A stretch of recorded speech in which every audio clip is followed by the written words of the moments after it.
Урматтуу мекендештер, Жеңиш Молдахметовдун камалышына байланыштуу бир канча ойлорум менен сиздер менен бөлүшсөм деген пикирим бар. Мына бүгүн кече 6 октябрдагы окуялар боюнча Жеңиш Молдахметовду имаратты басып алууга аракет кылды деп кылмыш жообуна тартканы камакка алып отурат.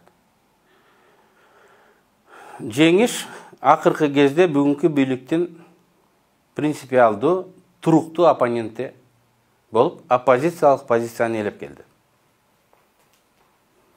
Мен жана айткандай, 6 апрелде Жеңиш Молдахметов бийлик органдарынын имаратын басып алууга аракет кылды деген жүйө эч ким ынандырбайт.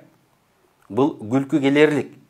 Ошондуктан элдин акыл эси жайында элдин баары Молдахметовду өз позициясынын курмандыгы болду. Бул саясий куугунтуктоо деп кабыл алышты. Мен дагы ушуну баса белгилегим келет.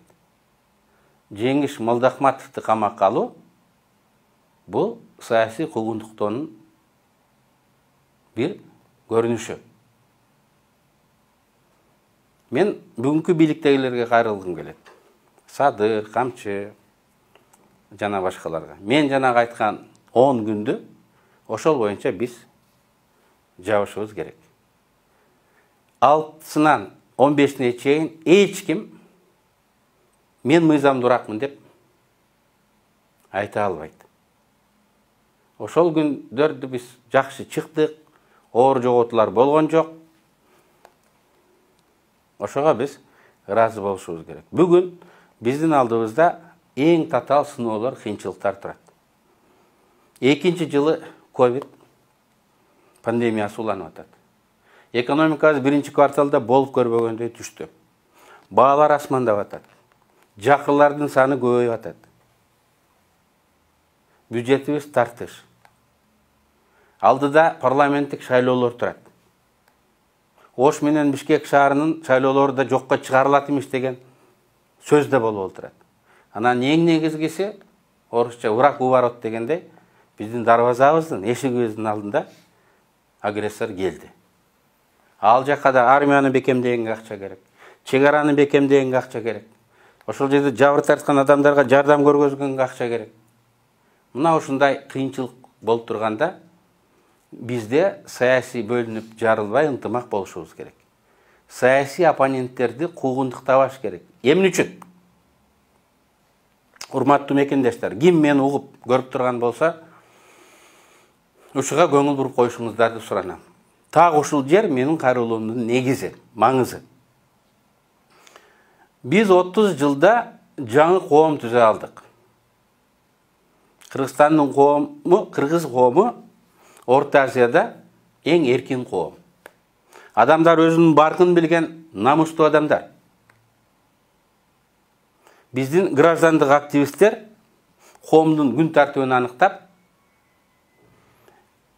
бийликке көзөмөл жүргүзүп турат.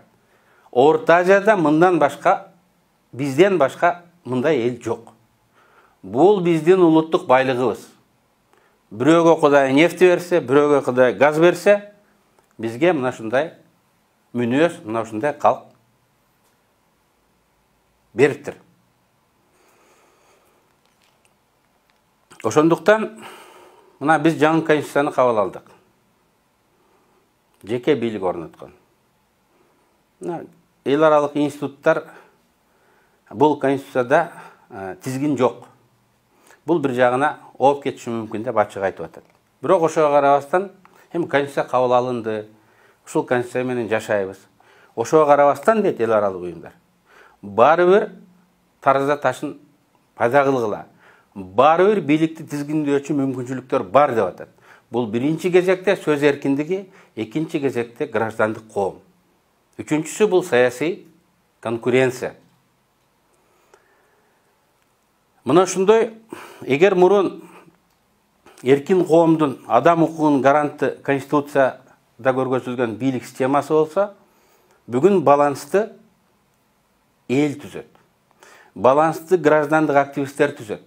Жеңиш Молдохматовго окшогон, коркпогон, тайманбаган адамдар канчалык көп болсо, өз позициясын айтса, эл үчүн күйсө, мына Баткенде согуш чыкканда мамлекетке караганда биринчи граждандык активисттер, биздин патриот балдарыбыз, кыздарыбыз биринчи аракетке келишти. Жардамын беришти. Граждандык коом агрессорго сес көргөздү. Мына ошол байлыгыбызды биз четинен жоготпостон, элди тизилетпестен тескерисинче көтөрмөлөп турушубуз керек. Мен бир нече жыл мурун айттым эле. Конституция сынды. Эми эл сынса, бутубуздан турбайбыз деп. Биз элди сындырганга мүмкүндүк бербеш керек. Эл бир-бирден сынат. Эртең Тажикстандагыдай, Түркмөнстандагыдай коом бизде түзүлүп калбаш керек. Жаман ел болбойт, жаман адам болот деп Кыргызда айтышат. Тажик эли биздин коңушубуз. Жүздөгөн жыл коңушу жашаганбыз, мамилелешкенбиз. Мындан кийин дагы коңушу жашайбыз. Бирок провокацияны уюштурган, агрессияны уюштурган алардын жетекчилери болду. Тажикстанда авторитардык, үй бүлөлүк бийлик Рахмановдардын кланы башкарат. Кыргызстандагы демократия, адамдык ресурсубуз бул биз үчүн чоң жетишкендик гана эмес, бул биздин чоң куралыбыз. Адам эркиндиги, адам укуктары, демократия ковид вирусунан дагы авторитардык бийликке коркунучтуу. Кыргызстандагы эркин коом Тажикстан калкынын бир бөлүгүнүн симпатиясына ээ болуш керек. Алар Кыргызстандай болуп жашашыбыз керек деп өз өлкөсүн өзгөрткөнгө аракет кылыш керек. Өзүнүн авторитардык лидерлерине басым жасагандай болуш керек. Демократиялык вирусту биз жалпы региондун биринчи кезекте Кыргызстандын кызыкчылыгы үчүн пайдаланышыбыз керек. Тескерисинче биз граждандык коомдук укугун активисттерди камап, Тажикстандагыдай, Түркмөнстандагыдай коом түзүп койсок, анда биз артыкчылыгыбыздан айырмалайбыз. Дагы бир жолу санап өтөйүн. Бизде кандай артыкчылыктар бар?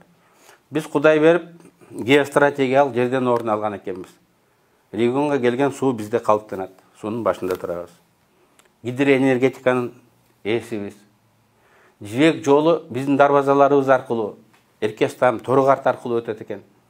Бул биздин байлыгыбыз. Анан эң негизгиси акыркы 30 жылда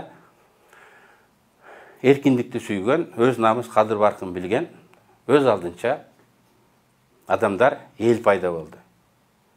Бул да биздин чоң улуттук байлыгыбыз.